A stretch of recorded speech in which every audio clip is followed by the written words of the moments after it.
wa ala alihi wa sahbihi ajma'in.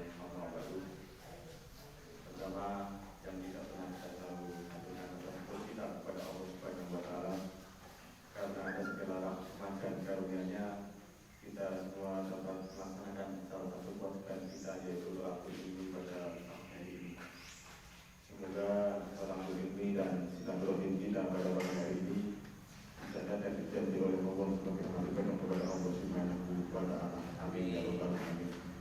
Selamat dan salam semoga selalu tercurah kepada junjungan kita Nabi besar Muhammad sallallahu alaihi wasallam, keluarga, sahabat dan seluruh umatnya hingga yaumil akhir. Jamaah kajian Ramadan yang dirahmati oleh Allah. Alhamdulillah pagi hari ini kajian akan disampaikan oleh Bapak Haji Satu dan beliau alhamdulillah telah hadir dengan kita. Dan sebelum mempersiapkan waktu, mari kita buka dengan doa. A'udzubillahi minasyaitonir rajim. Bismillahirrahmanirrahim. Asyhadu an la ilaha illallah wa asyhadu anna Muhammadar Rasulullah.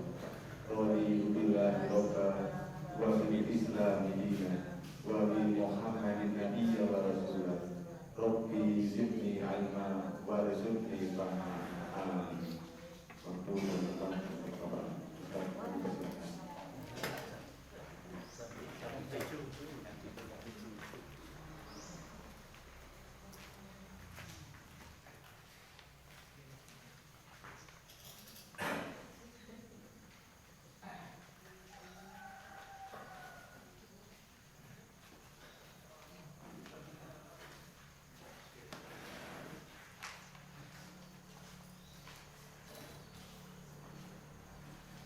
Assalamualaikum warahmatullahi wabarakatuh. Waalaikumsalam warahmatullahi wabarakatuh. Alhamdulillahirabbil alamin wa binasta'in wa ala umuri dunya waddin. Wassalatu wassalamu ala asyrafil anbiya'i wal mursalin nabiyina Muhammadin sallallahu alaihi wasallam wa ala alihi washabihi ajma'in. Amma ba'd. Saya tak kepas nih.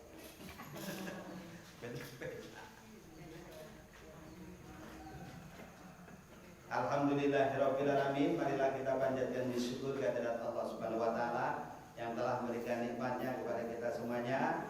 Di pagi hari ini kita bisa berkumpul, bersilaturahim di tempat yang baik ini, yaitu di sekitar Masjid Darussalam. Mudah-mudahan pertemuan kita, silaturahim kita mendapat ridha Allah Subhanahu wa taala.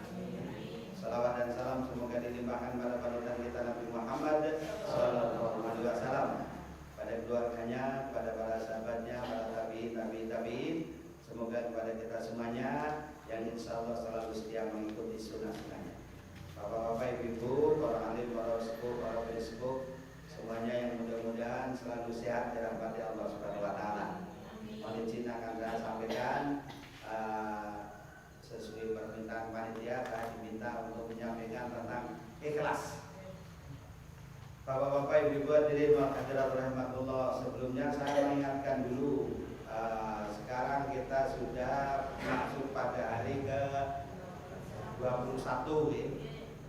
Ibarat orang berlomba lari jauh itu sudah akan memasuki finish.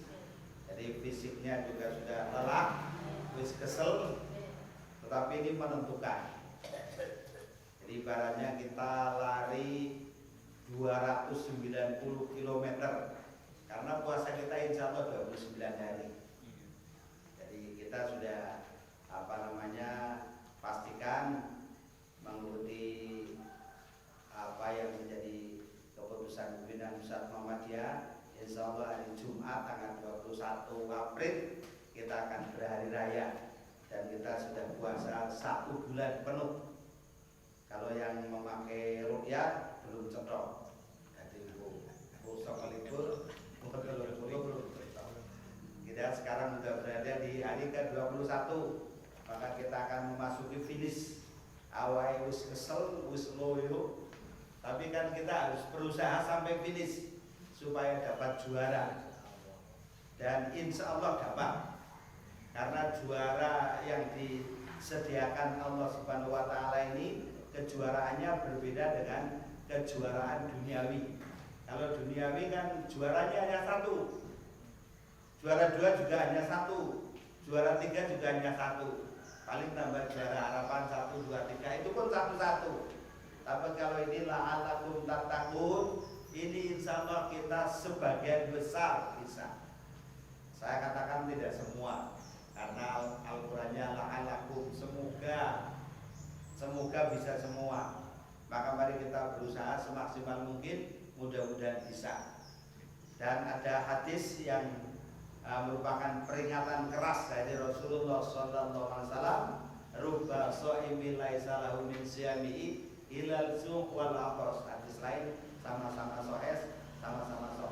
Kamin sha'imin, artinya banyak umat Nabi Muhammad SAW yang puasa, bangun malam untuk beribadah, tetapi dia tidak memperoleh apa-apa kecuali yang sekedar, dalam bahasa Jawa saya istilahkan, mau sekedar ngeluh, ngelah, ngamuk, dan bisa jadi ngamuk. Karena ngelih kan ngamuk, gampang tersinggung, mudah marah, kita tidak dapat apa-apa. Itu yang ngendika Rasulullah Muhammad SAW. Jadi itu peringatan keras buat kita semua sebagai umat Nabi Muhammad SAW. Jangan sampai ibadah kita tidak ikhlas. Jangan sampai ibadah kita tercampur dengan urusan duniawi. Bab poso itu nek cara Jawa itu apa jenenge tirakat. Nek cara Arab al-imsak, ngeker, mengekang hawa nafsu, menjaga diri, hati-hati.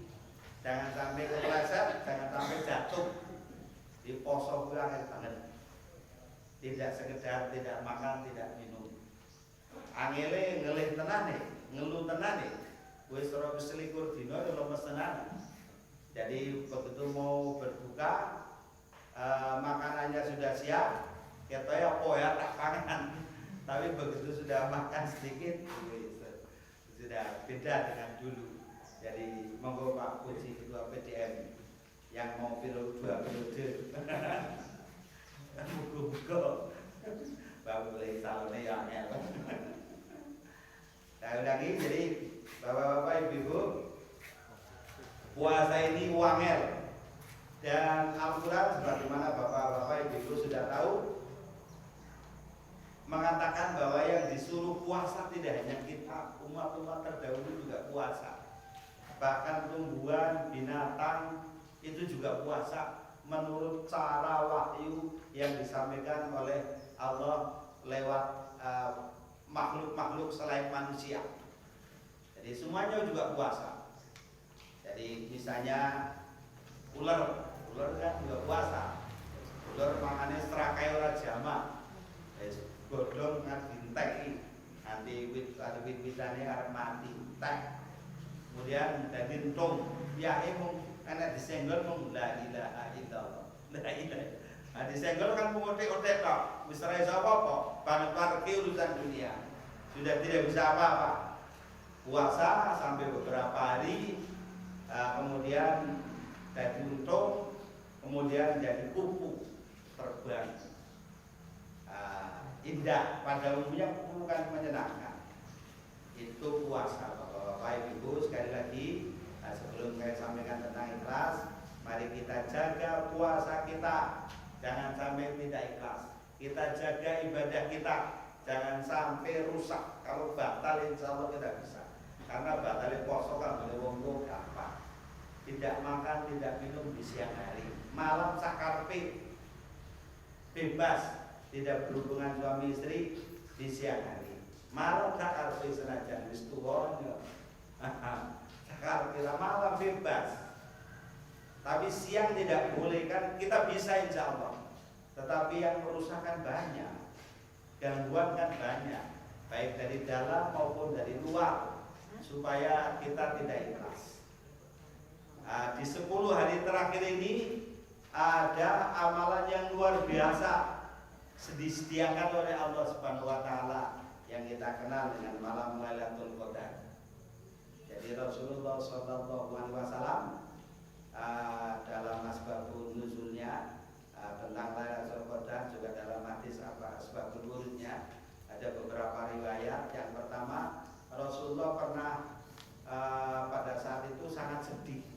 Tapi sedihnya Rasulullah bukan karena Arab bodoh urung di panganan, ya. Sedihnya Rasulullah karena memikirkan umatnya. Umatku sesuk kepiye? Apa yo iso mlebu swarga? Karena umat Nabi Muhammad sallallahu alaihi wasallam umurnya pendek, hanya antara 60 sampai 70 tahun. Sementara umat-umat terdahulu kan banyak yang ratusan tahun, sampai 500 tahun, 600 tahun, bahkan ada zaman Nabi Adam 950 tahun usianya. Kita kan hanya antara 60 sampai 70, dan Nabi saya mengatakan yang di atas rata-rata itu jumlahnya lebih sedikit daripada yang di bawah rata-rata. Dan Nabi Muhammad sendiri usianya berapa? 63 tahun. Jadi bapak-bapak ibu, Pak Cip itu semakin tunggu, wis luwih okat timbang Nabi Muhammad sallallahu alaihi wasallam. Mari kita bersyukur bapak-bapak ibu-ibu yang sudah sepuh, sudah di atas 63, kita syukuri, kita manfaatkan. Arfinis kapan itu misteri, itu urusan ilahi Rabbi. Nabi Muhammad sedih, apa ya iso umatku mlebu swarga, umure pendek-pendek. Ada yang baru 5 tahun beribadah mati, ada yang baru 2 tahun mati. Mana mungkin bisa masuk surga? Nabi Muhammad sendiri kan ibadahnya kan setelah menerima wahyu dalam usia 40 tahun. Jadi tidak sejak anak-anak. Kalau kita kan Islamnya tradisional, kawin cilik mesti Islam. Dari iso sholat, iso ngaji, bareng gede ngaji di Muhammadiyah, lucu diwarahi kok pintu, atau pintu kalau biyen. Ya kalau Islam anyaran kok ya. Bingung. Karena dulu Islamnya tradisionalis, pokoknya yang penting sholat lah. Dan bapak ibu kita dulu, para kiai dulu sangat santun, terserah urut carane sholat. Yang penting jengkelat jengkelan masjid, gelem dolanan masjid wis apik wis. Wis ora tau dilurus-lurus macam-macam baru fasenya fase menyenangkan saja. Bareng ngaji tenanan bingung. Kok beda saiki sholat kalau papat telu iki cara ngendi Islam anyar kok. Itu kaget. Kembali, jadi Nabi Muhammad sedih. Ada juga riwayat lain, di zaman Yahudi itu ada orang yang rajin berjuang, orang yang hebat sekali, karena setiap malamnya dia berada di masjid untuk beribadah kepada Allah terus menerus, dan siangnya dia berjuang untuk kepentingan agamanya selama 1000 bulan. Maka turun wahyu Lailatul Qadar, malam yang ibadah, nilai ibadahnya lebih baik ketimbang 1000 bulan. Jadi Nabi Muhammad dinasihati oleh malaikat Jibril, tidak perlu sedih sebab umatmu umat yang istimewa, karena nanti kamu akan mendapatkan satu malam yang nilai ibadahnya lebih baik daripada 1000 bulan. Jadi kalau umurnya 10 tahun dalam beribadah, mungkin umurnya lama, tapi biar kan maksiat macam-macam, beribadah baru 10 tahun, dan selama 10 tahun setiap tahunnya mendapatkan Lailatul Qadar, kan paling tidak usianya sudah di atas 800 tahun nilai kebaikannya, di atas 800 tahun, berarti kan lebih hebat ketimbang umat-umat terdahulu. Ini berita yang menyenangkan jika kita bisa memanfaatkan momen penting di bulan Ramadan ini, beribadah dengan ikhlas. Ikhlas kuwi setan raduyan demit radulit. Ikhlas banget. Jadi jul, ada yang mohon maaf, ada yang menggambarkan kaya dene orang membuang kotoran, tapi jorok gitu.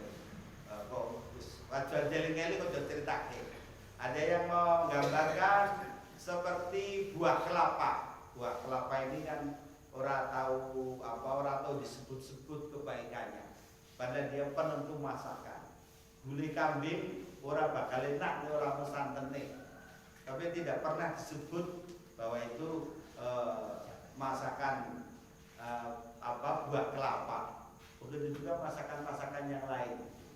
Jadi es dawet ireng. Ora santune ora enak. Tapi tidak pernah disebut, dan itu gambaran ikhlas. Semata-mata karena Allah Subhanahu wa taala. Dalam hadis disebutkan dalam hadis sabatun yudhilluhullahu yaumala dzilla illa dzilluh. Ada 7 golongan yang nanti akan mendapat perlindungan dari Allah Subhanahu wa taala. Pada saat itu tidak ada yang bisa melindungi kecuali perlindungan Allah. Salah satunya orang yang bersedekah dengan pakai tangan kanan, tangan kiri tidak tahu. Wis banget ikhlase. Secara logika kan tidak mungkin yang kita lakukan tangan kanan, tangan kiri kan bisa tahu. Tapi itu seolah-olah tidak tahu. Lengkapnya kan ada 7 golongan yang akan dilindungi Allah. 1, pemimpin yang adil. Bapak-bapak, ibu-ibu, mudah-mudahan menjadi pemimpin yang adil. Punya anak 4, lain-lain tuh 4 ini prestasinya juga beda-beda. Ini nggak bisa dibeda-bedake wong yo anake kabeh. Kok menawa sing ora nakal, yo anake sapa to? Wong yo anake bapak ibu. Sing gede yo bapak ibu. Jadi harus adil. Yang namanya pemimpin ini tuntutannya luar biasa. Jadi yang sudah merasakan Pak Pujiono 1 periode, kono ning Paidu, ning Muhammadiyah itu ono ning Paidu. Pemimpin itu luar biasa. Dan kalau kita minta-minta, Allah akan menghinakan ketika kita jadi pemimpin. Ono ning ngurkoso tenanan, tapi nek diberi amanah jangan ditolak. Maka pemimpin yang adil akan dilindungi oleh Allah Subhanahu wa taala. Siapapun pemimpin kita doakan mudah-mudahan menjadi pemimpin adil. Karena kalau pemimpinnya tidak adil, maka siksa Allah, bencana ini akan mengenai siapa saja, termasuk rakyatnya yang tidak bersalah. Maka tetap kita doakan pemimpin kita yang legal formal, siapapun dia, kita doakan yang baik. Kemudian yang kedua, wasabuna sa'afi ibadillatillah azza wa jalla. Seseorang yang sejak masa anak-anaknya rajin beribadah sampai tua husnul khotimah. Ini calon penghuni surga. Mudah-mudahan termasuk bapak-bapak ibu semuanya. Karena Islamnya tradisional, alhamdulillah. Kawin cilik Islam, belum tahu orang Islam. Jadi saya sejak kecil, sejak lahir sudah Islam. Karena bapak ibu saya Islam. Begitu juga bapak-bapak ibu mungkin banyak yang seperti saya. Islamnya Islam tradisi lah. Bareng ngaji kok beda. Bali bapak saya sira mesti Muhammadiyah salatnya beda karo aku. Jadi salatnya beda mesti Muhammadiyah.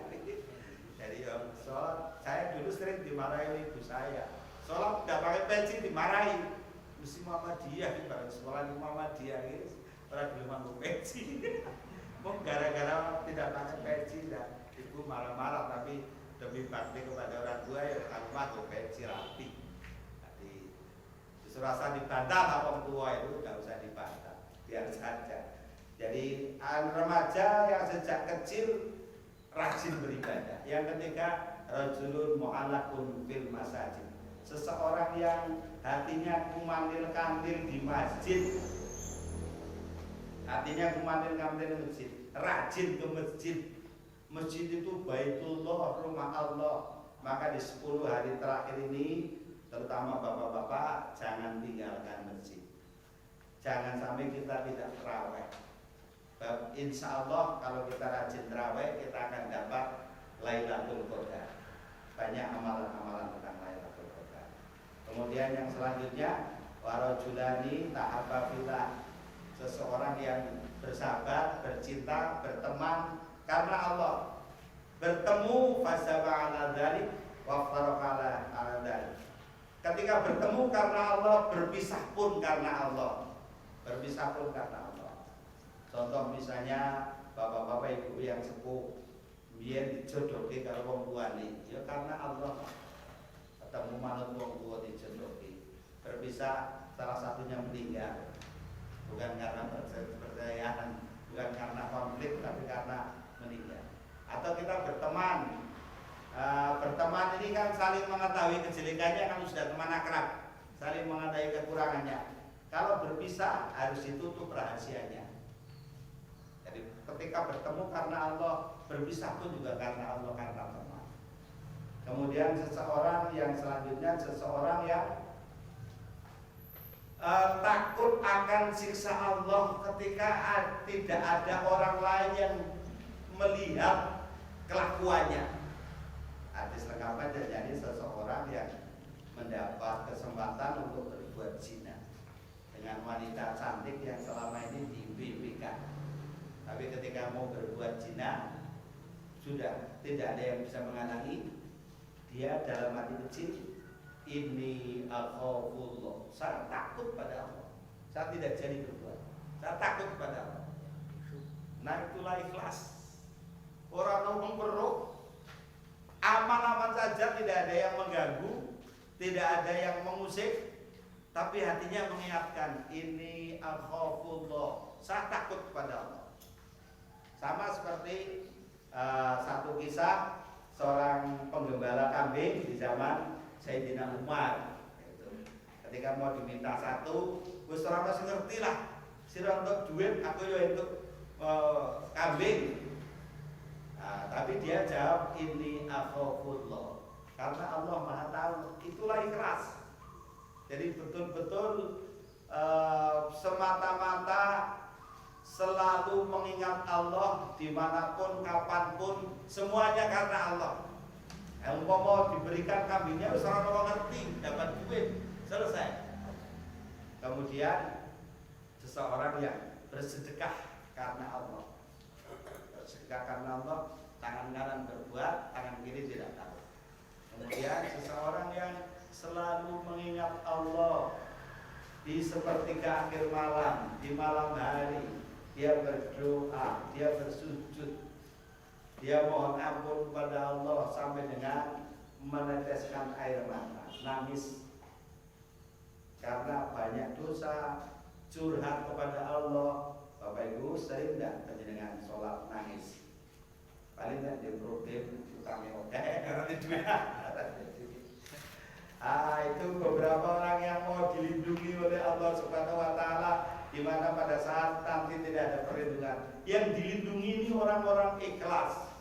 Orang-orang yang ikhlas. Dan sampai mati kita tetap ikhlas. Sekarang baik, besok baik, yang akan datang tetap baik. Sampai meninggal husnul khotimah. Bahwa bisa jadi kemarin baik, sekarang bahkan orang alim tapi murtad. Kan ada satu contoh yang terkenal itu, siapa namanya? Pendeta Saifuddin Ibrahim. Bapak Ibu pernah dengar ya? Itu alumni Universitas Muhammadiyah Surakarta, Fakultas Usuluddin, berapa? Alumni Fakultas Usuluddin Universitas Muhammadiyah Surakarta. Pernah menjadi guru. Saya pernah ketemu di Pondok Az-Zaitun. Mana Az-Zaitun? Indramayu, Jawa Barat. Ya di sana ngopeni pondok tahfidz Surabaya. Kurangnya pinter. Tapi sekarang menjadi pendeta yang menjadi turunan Interpol. Tidak hanya Indonesia yang mencari, karena dia sangat membenci kepada orang yang mengikuti ajaran Nabi Muhammad SAW. Itu orang Muhammadiyah. Itu orang Muhammadiyah. Dia juga pernah aktif di Muhammadiyah, disuruh anaknya kalau tidak salah 3 laki-laki semua. Istrinya sudah meninggal karena secara teori anaknya diambil alih, dia angkat oleh Pak Profesor Din Samsudin. Waktu itu ketua PP Muhammadiyahnya Pak Din ambil. Sekarang sudah anaknya sudah S3 semua. Alhamdulillah anaknya muslim semua. Itu satu contoh orang yang dulunya baik menjadi tidak baik, bahkan menjadi murtad. Naudzubillah. Tapi yang dulunya memusuhi Islam, jadi Islam juga ada. Antonius Priharsoyo ya. Itu kan dulu juga pendeta, dulu kan guru agama. Sekarang anaknya menjadi direktur Rumah Sakit Aisyah Purworejo, Dr. Hakim. sama satunya lagi menjadi dokter spesialis bedah di Cokro Negoro Rumah Sakit. Ya, jadi ngolak maliye iman itu sangat memungkinkan. Maka puasa yang tinggal seperti ini mari kita manfaatkan untuk berdoa kepada Allah agar kita tetap istiqomah, kita tetap bisa beribadah dengan baik dan ikhlas karena Allah ingin beribadah sampai dengan husnul khotimah. Nah, kita buka ini, saya judulnya kebetulan saya diminta judul ikhlas adalah benteng penyelamat amal. Ini bukan tulisan saya untuk oleh-oleh. Mudah-mudahan yang menulis mendapat amal jariah. Nah, ini tulisannya Pak Z Panani. Nah, Pak Z Panani. Saya dulu sering ngaji dengan Pak Z Panani. Jadi Pak Z Panani saya boleh dukung Pak. Nanti lebarannya saya fotokopi, saya tularkan lagi. Masuk banget. Itu namanya ilmu yang manfaat. Matur banget. Jadi haji dengan Pak Jen. Asas saya dulu kan tugasnya di depan penakan. Teman saya kan banyak yang dari Nanti. Sering tanya Pak Sabtu lembarannya diurang. Ya. Lembarannya kan berbeda dengan tanah kata-kata. Terawih papat teluki komoboknya lembaran dari Pak Jen. Wocoten. Sampai pinter kita kuning cocoki podo ora. Podo ya. Sisuk yang omongnya aku dikai ya. Jadi sering saya kalau dapat dari Pak Z saya berikan teman-teman. Kadang ada teman-teman yang tanya juga. Teman saya pernah cerita, bingi koncoku dilapor ke Pak Koifu karena sering ngaji di tempatnya Pak Z. Pak Z si A sekarang rajin ngaji di Muhammadiyah. Siapa sih mulang? Pak Gejen Panani. Siro karo kai kira mau sakupi rengi. Pak Zen Panan itu orang ngalim, orang muadzik, orang ngalim. Dia pinter kita kuning. Sampai mau Quran belepotan mau ngenyek kalau Zen Panan. Bapak Ibu begitu. Jadi Pak Zen Panan itu orang ngalim, mudah-mudahan husnul khotimah. Kembali, ikhlas adalah benteng penyelamat amal. Jadi sini penyelamat ke puasa kita adalah ikhlas. Puasa kita ini akan bermakna apa tidak kalau kita ikhlas. Iman adalah awal dari segala persoalan hidup manusia. Utamanya kita beriman. Man shoma Ramadan imanan wahtisaban. Jadi puasa yang diterima itu puasanya orang beriman. Apa orang berpuasa tidak beriman? Banyak. Tetangga saya ada beberapa poso yang orang sholat. Poso, terawih juga. Aduh, biar salah dikandani. Nanti dikandani poso murah kanggo. Ngono malah saya ngomong. Dari ini cara ini dia punya anak kecil di TPK. Nah, ini kesempatan. Jadi pengajian saya undang pakai surat, saya titipkan anak-anaknya. Iki Bapak Ibu yo, Bapak Ibu kudu rawuh. Sing ngakon anake malah teko. Sing ngakon aku mesti teko. Sing ngakon putrane. Akhirnya mau setelah bolak-balik ngaji, alhamdulillah mau sholat. Jadi didakwakan dengan berbagai macam cara. Jadi kalau anaknya pinter, anaknya baik, bisa mendakwai kedua orang tuanya. Kembali, iman ini adalah awal dari segala persoalan hidup manusia, dan ikhlas merupakan kunci terakhir dalam melaksanakan aktivitas hidup manusia beribadah kepada Allah. Kuncinya ikhlas. Ikhlas tadi saya sampaikan setan teraduyan demi teradulit. Sedangkan di antara iman dan ikhlas masih ada dua hal yang harus dimiliki oleh setiap manusia yang beriman, yaitu ilmu dan amal. Jadi kita ngamal itu harus berdasarkan ilmu. Jarene yo nih, jarene ilmu. Wong kita juga hanya sekedar jarene buku, jarene ilmu, jarene Pak Kiai, jarene dosen saya, jarene guru saya, tapi kan berdasarkan ilmu, ada ilmunya. Orang sekedar ngarang. Jadi karena amalannya orang berilmu dan tidak berilmu ini beda. Nilainya di hadapan Allah itu beda. Dan agama Islam ini bukan hanya agama yang ilmiah, tapi agama amaliyah. Wis ngerti njur diramalkan. Jadi jangan sampai wis ngerti ra diamalke. Kalau kita nanti akan mendapatkan siksa yang berat. Kaburo maktan indallah, dosa ini gede banget. Wong sing ngerti ra iso lakoni. Wong sing cok ngandani wong liya ora iso lakoni. Itu lebih besar dosanya daripada orang yang sama-sama tidak mengamalkan karena tidak tahu. Maka Islam ini agama amaliyah. Tahu sedikit dan diamalkan, tahu banyak diamalkan. Karena nanti akan ada hisab yang sangat memberatkan. La tazulu qadamu 'abdin hatta yus'alu an arba. Telapak kaki kita nanti tidak bisa bergerak. Saking takutnya ketika akan menghadapi pengadilan Allah sebelum dihisab dengan beberapa hisab. Bapak-bapak ibu, ada yang pernah dipanggil oleh Pak Polisi jadi saksi. Dulu rasanya orang nyaman, badanku jadi saksi. Saya pernah dipanggil, polisi ini saya kenal baik. Dan saya tidak ada masalah. Saya waktu itu dipanggil karena ada ASN, PNS waktu itu yang nikah siri. Saya sebagai saksi ahli karena saya masih dinas waktu itu. Takoni bapak dalam keadaan sehat. Pokoknya kaya arep penyidik ditakon yo tiri-tiri nyuwun pangapunten Pak Kiai. Niki karang bahasane ngaten iki.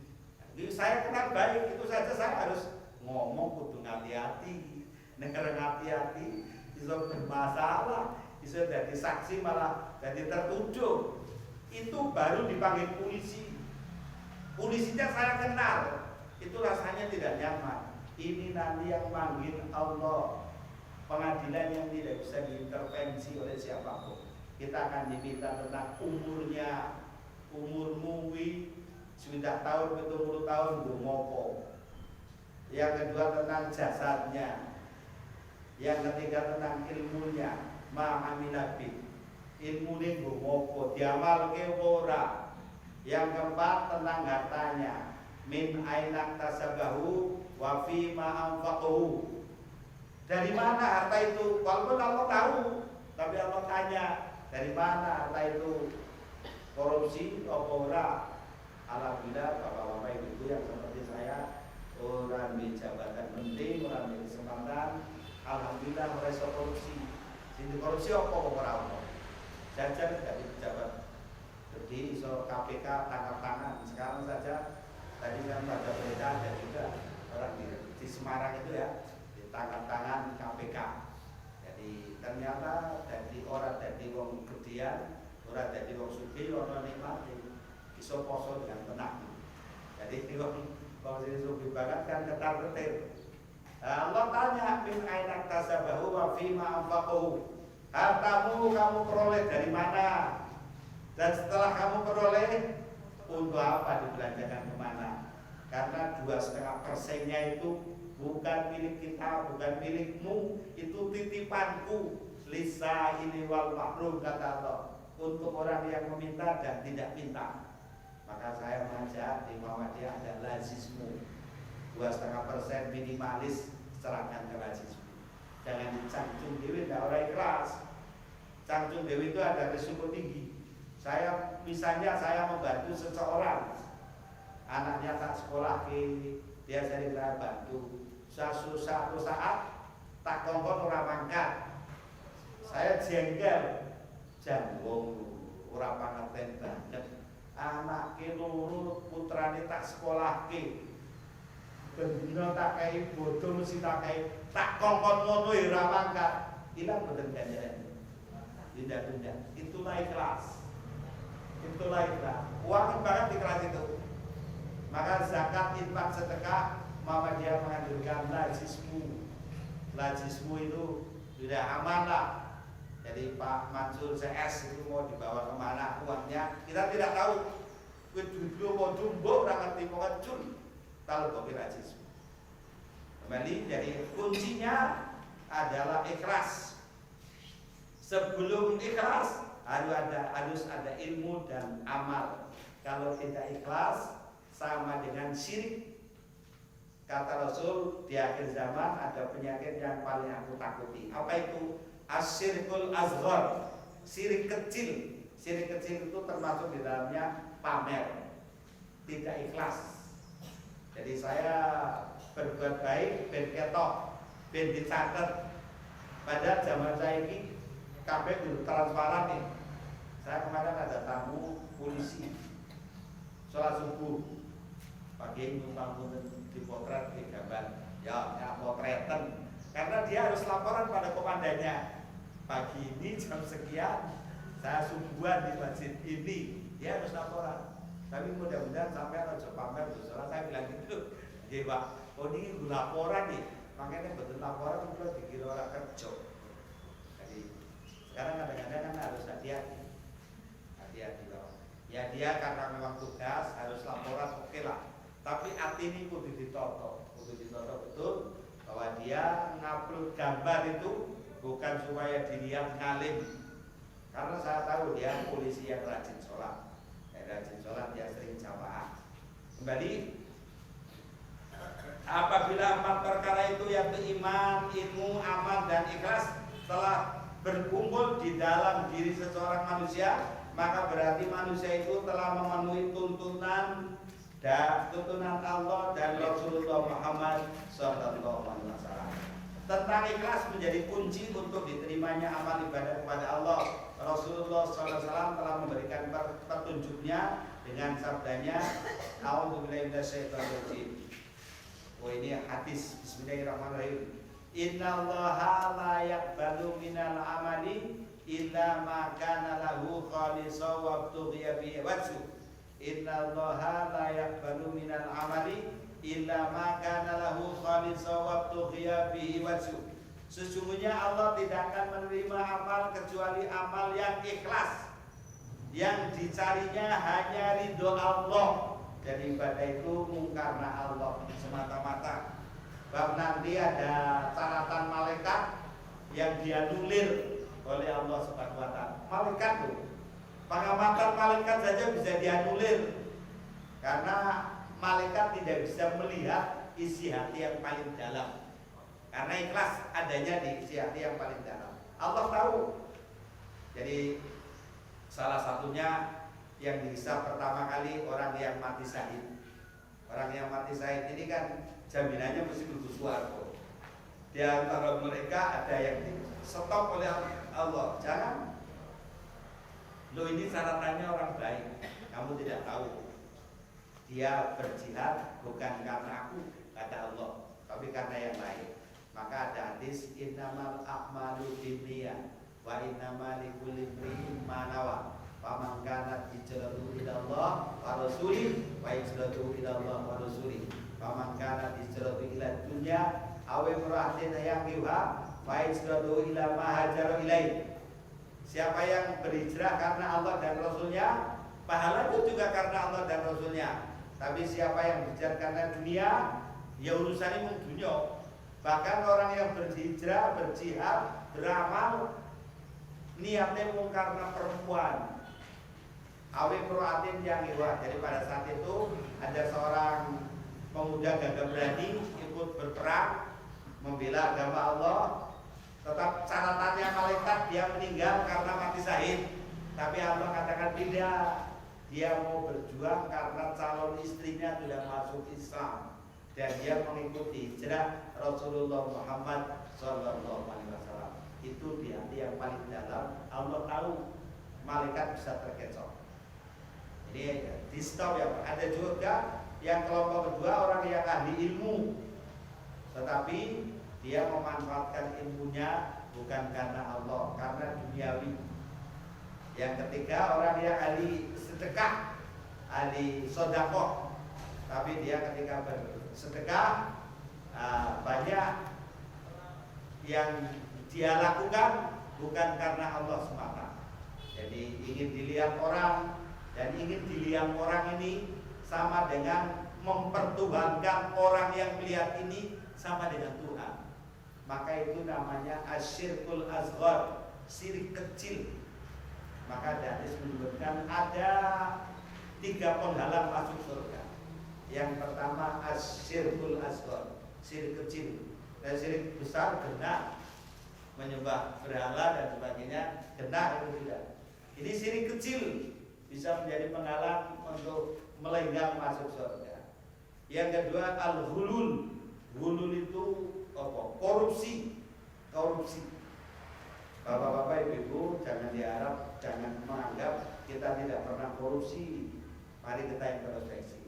Orang Islam yang tidak pernah berzakat itu pada korupsi. Orang Islam yang pelit itu pada korupsi. Karena 2,5%-nya ini ada hak Allah, milik Allah untuk dibalik ke, tidak boleh 100% kita untuk kepentingan pribadi, tapi 2,5% kembalikan di jalan Allah. Kalau tidak, itu korupsi. Maka korupsi ini bisa menyebabkan menghalangi masuk surga. Yang ketiga adain itu utang. Utang akan meninggalnya orang muslimnya utang. Bahkan Rasulullah tidak mau menyolati ketika melihat jenazah, diutangnya oke, sobat si tanggung, mengurung si tanggung, aku gak nyolati. Kemudian saya menyambar berdiri, ya Rasul, saya siap menanggung utangnya. Lalu Rasulullah mau nyolati. Ini utang. Maka bapak-bapak ibu, utang juga boleh. Karena Al-Quran dalam surat yang paling panjang ada ayat yang paling panjang, 282 dalam surat Al-Baqarah. Itu isinya tentang teknis utang piutang. Bagaimana caranya utang yang menurut syar'i supaya tidak riba, karena sekarang zamannya riba. Semua riba itu banget. Kembali, jadi Allah hanya akan menerima amal seseorang yang betul-betul mukhlis, tidak tercampur oleh yang lain. Tegasnya dan jelasnya bahwa amal ibadah yang diterima oleh Allah itu hanyalah amal ibadah mahdhah atau alamah. Mahdhah itu yang teknisnya, tata aturannya sudah dicontohkan oleh Rasulullah Muhammad SAW. Kita tinggal niru, rasa ditambahi, rasa dikurangi. Rasulullah kalau taraweh, kalau sholat lail, kalau sholat malam, kalau sholat tahajud, baik di bulan Ramadan maupun di luarnya, tidak pernah kurang, tidak pernah lebih dari 11 rakaat. Wes terasa nganggo madzhab marmiyah. Ada apa tapi marmiyah? Kurang marum ya kan semua sih. Marum itu madzhab marmiyah. Ya, jadi itu hadis yang paling kuat. Yang lain ada dasarnya ada, maka rasa dinya. Sing mereka lebih banyak ya monggo. Urusanmu kepada Allah Subhanahu wa taala. Kita saling menghormati. Beda pendapat biasa. Jadi sesuk betul-betul kurang masalah. Kita sudah sangat sering. Saya pernah berhari raya lebih dulu daripada pemerintah. Padahal pada saat itu saya belum pensiun. Dapat tugas kudu khotbah. Waduh, habis kudu khotbah. Itu Fitri biasa ini. Negaran jelas sesuai itu. Biasa nih cari pada saat itu saya kasih kau tak boleh dia ini yang itu. Pak Kiai niki cara fikih sing dadi imam sing paling afdol kiai setempat. Jadi tidak mau jadi imam. Selesai satu masalah. Ada khotbah kurang haji. Jadi wah itu saya tidak ada sekali seperti itu. Jadi kalau beda pendapat itu kita sudah biasa lah. Tapi jangan menjadikan perbedaan ini menjadi permusuhan, merusak puasa kita, ikhlasnya hilang kabeh. Kita ingat walaupun kita sudah baik, misalnya kita sudah baik berusaha beribadah sesuai dengan tuntunan Rasul. Ingat di samping kita kanan kiri muka belakang ada iblis yang menggoda. Sebab iblis itu makhluk Allah yang sudah dapat SIM dari Allah. Surat izin menggoda sudah dapat dia. Ini kita lihat, iblis sudah mengucapkan janjinya kepada Allah bahwa dia akan mencoba menggoyang hati manusia supaya ibadahnya kepada Allah tidak ikhlas. Firman Allah, a'udzubillahi minasyaitonirrajim, wala ughwiyannahum ajma'ina illa ibadaka minhumul mukhlasin. Dan pasti aku iblis akan menyesatkan mereka manusia semuanya kecuali hamba-hamba Engkau yang ikhlas di antara mereka. Jadi iblis sudah dapat izin. Ya silakan kalau bisa. Kita pernah lihat tafsirnya, baca tafsirnya Nabi Ayub. Nabi Ayub pernah dijadikan uji coba oleh iblis. Mohon izin ya Allah, saya mau mengganggu hamba-Mu yang soleh. Kamu tidak akan bisa. Tolong ya Allah, saya beri kesempatan. Silakan kamu bisa. Ganggu, anaknya meninggal, hartanya habis, istrinya yang seorang Inggrisnya pindah. Sampai surga, ini tinggal. Nah, Ayub sampai gue berarti tak kampleng, ada gitu. Malaikat Jibril dengar orang kenal kampleng bojone, senajan bojone salah orang. Maka ketika sudah diganggu oleh iblis dengan berbagai macam gangguan, termasuk awai bosok, belatunge tibuke timbake meneh, panganan kira gitu spesial. Ini masan yang dulu wa anta arhamur rahimin. Dia masih berdoa kepada Allah. Engkau pasti orang yang, engkau pasti zat yang maha penyayang, pengampun, maha rahmat. Engkau punya kemauan yang saya tidak tahu. Pasti engkau punya mau yang baik. Saya berhusnudzon pada Allah. Setelah itu iblis, saya Allah angkat tangan. Saya tidak bisa, sudah. Itu memang orang yang ikhlas betul. Ibadahnya luar biasa. Saya tidak mampu mengganggu. Wis pinggir, katakanlah. Allah utus malaikat Jibril untuk mengembalikan kesehatannya. Barang wis jadi sehat, bojone bali wong yo. Arti kampleng malaikat Jibril ojo golek godhong, golek sukat ditaleni balangno. Saiki nggo mantenan. Mantenan gak balang. Ya karepe kok ya. Budaya kan tiru-tiru. Jadi rekayasa sing penting rada cocok itu aja. Dan itu cara hidup manten harus penting asik lah. Jadi itulah gangguan cobaan ujian dari iblis. Dari kanan kiri muka belakang siap membuat. Maksudnya apabila seseorang melakukan sesuatu amal ibadah, baik yang mahdoh maupun yang amah itu umum. Yang kita boleh melakukan teorinya dengan cara kita. Ibadah sosial itu sudah memenuhi petunjuk Allah, yaitu ikhlas karena Allah semata. Iblis tetap datang berusaha menggoda, terus diganggu. Ini ada beberapa contoh orang yang maju ke medan perang, maju Allah silakan dianggap hebat, dia jengkel. Ada orang yang mengeluarkan infak, kalau dianggap wong sugih. Sira ngapain tukang infak di situ? Duit kok diabur-aburki. Duit itu mulai angel. Orang yang membiasakan puasa Senin Kamis, Mas bawa rasa poso lah. Sesuk nek wis pancen jatahe kan sesuk itu diganggu karo kancane. Kancane jane ngerti. Wong iki orang ikhlas, orang yang biasa puasa. Tak ganggu.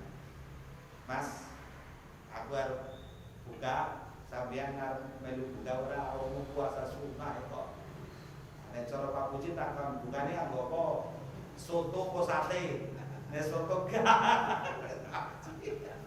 Sate belum berarti. Jadi itu contoh, nanti bisa Bapak baca ini waktunya habis. Dengan 3 contoh di atas kita rasa sudah cukup untuk mengetahui bahwa semua ibadah yang kita lakukan, baik yang mahdoh maupun ghairul mahdoh yang ama itu ikhlas karena mencari ridho Allah semata atau ada niat sampingan. Jika kita masih marah apabila dikatakan orang seperti yang ada pada contoh tadi, maka berarti kita belum ikhlas. Kita sering diganggu. Jadi yang mengganggu itu bisa jadi jenisnya jin dan manusia, atau memang sekedar iseng dalam ganggu dan lain-lain. Ikhlas ora itu bisa jadi. Maka nanti di akhir hayat kita dalam hadis riwayat Imam Tabrani akan didatangkan besok hari kiamat lembaran-lembaran catatan amal yang jelas. Lantas diaturkan kehadirat Allah Ta'ala. Maka Allah berfirman, Altu hadi, catatanmu malaikat rakanggu. Jadi ada catatan malaikat yang dianulir, seperti tadi saya di depan yang saya sampaikan. Maka malaikat matur, demi kemuliaanmu kami tidak melihat apa yang kami catat ini melainkan yang baik. Malaikat kan pakem banget, ini orang perintah orang pelaku. Kemudian Allah berfirman memberi penjelasan kepada malaikat itu, sesungguhnya ini amal yang kamu catat untuk selainku, tidak ikhlas karena aku, dan aku tidak akan menerima amal kecuali yang disarinya ridhoku, ikhlas karena aku semata-mata. Jadi malaikat sadar catatannya bisa dianulir. Apalagi kita, maka kita juga tidak usah mateni. Kayak mau ikhlas pola ya, ikhlas salah kasus. Apalagi kalau Pak Mansur Lazizmu sing memberikan Lazis ikhlas pola salah virus. Pokoknya sing penting mlebu cara Pak Puji kan ngomong. Sampeyan ikhlas kono ora ya luwak. Pokoknya mlebu ning Lazis sing oke. Wis sisi kan ikhlas. Sisi kan ikhlas. Jadi kan Abraham kan perlu latihan. Jadi Allahumma qadso. Ayatnya malah kalau pada Lazis khud min awwali ambil. Nah pejabat ya potong. Yang potong itu yang penguasanya. Kepala sekolah, direktur, nah itu dipotong 2,5% untuk zakat. Riwayat tersebut di atas mempertegas tentang perlunya ikhlas setiap amal ibadah yang manusia kerjakan. Jika sesuatu amal ibadah itu dikerjakan tidak karena mencari ridho Allah semata, melainkan masih ada niatan sampingan, itu namanya amal yang tidak ikhlas. Dalam riwayat tersebut di atas dapat kita mengerti ternyata bahwa yang benar-benar mengetahui ikhlasnya setiap amal itu hanya Allah saja. Orang lain tidak tahu. Maka marilah kita berdoa, mudah-mudahan hati kita ikhlas betul. Ya muqallibal qulub, tsabbit qalbi ala din. Wahai Tuhan yang bisa membolak-balikan hati manusia, kita mohon hatiku tetap dalam keadaan jalan Allah. Demikian, jadi benarlah bahwa ikhlas itu adalah benteng penyelamat setiap amal ibadah. Oleh karena itu, maka marilah kita usahakan agar setiap ibadah kita betul-betul karena Allah. Uang yang tenang ikhlas itu. Masa beramal tangan kanan berbuat baik, tangan kiri tidak tahu. Demikian yang dapat kami sampaikan. Biasanya ada yang tanya jawab ya. Oke, terima kasih Pak. Antara niat dan terpaksa itu nggak ngerti saya. Sangat tipis. Dalam keseharian saya membawa duit satu lembar 20 ribuan dan satu lembar 2 ribuan. Niat saya sing 20.000 busane, sing 2.000 nang kotak amal. Tekan rumah mergo sak lho kok sing tinggal 2.000. Berarti mau sing kecemplung nang kotak 20 ribuan. Contoh yang lain terpaksa. Saya sudah capek Pak. Sebagai utang penagih wis kesel Pak. Untuk menghibur diri tak ikhlas dewa. Nah, itu susahnya gimana Pak? Hal seperti itu apa nek? Tadi Bapak bilang terus ikhlas lah ikhlas. Monggo ada juga yang menyampaikan niat khusus ibadah ini Pak Saudara Pak ya. Niat bisa belakangan, ikhlas juga. Niat bisa belakangan. Contoh yang tadi dua itu Pak. Terima kasih Pak. Yang itulah sulitnya ikhlas. Itulah sulitnya ikhlas. Kalau yang baik dia diniati sejak awal. Terus pokoknya cul tenanan yang baik. Tapi kan itu perlu latihan. Semua amal kan perlu dilatih. Jadi awal-awal lah. Kalau sebagai panitia tadi saya pakai konsepnya Pak Puji. Kalau sebagai panitia sekamu ikhlas ono raya urusan. Tapi ikhlas kan urusan manusia dengan Allah. Saya tidak tahu. Pokoknya yang penting oke. 2,5% potong. Itu panitia.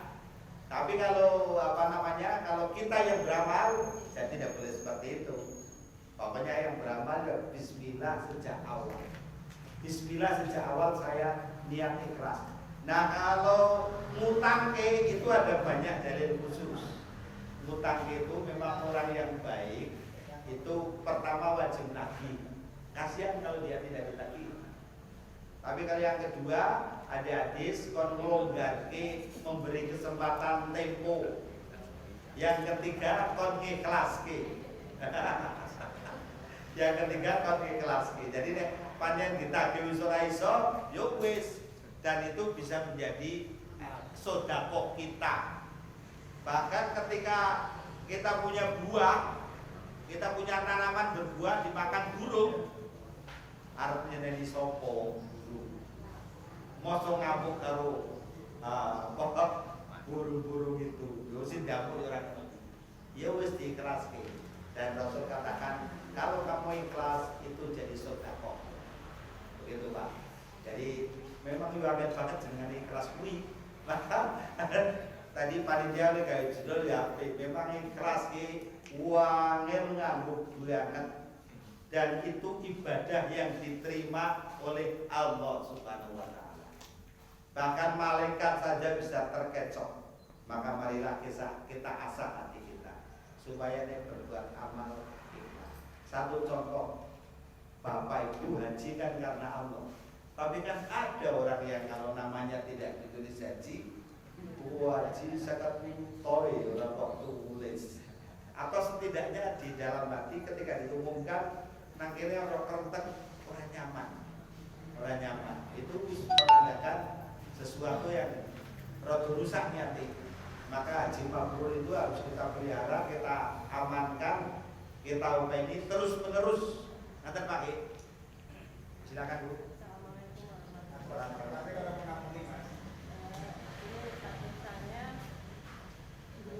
Tapi tidak terucap gitu. Contohnya gini, sebagai ibu rumah tangga mengerjakan segala sesuatu kan capek. Ya Allah kok banget tapi tidak terucap, itu termasuk ikhlas atau tidak? Ya, itu tidak ikhlas Bu. Dan begini Bu. Ya, jadi apalagi ibu, bundele ibu. Neng perasaan neng hati, apalagi ibu kepada anak itu sudah jadi doa loh. Jadi husnudon walaupun bener brundel kan termasuk jenisnya husnudon.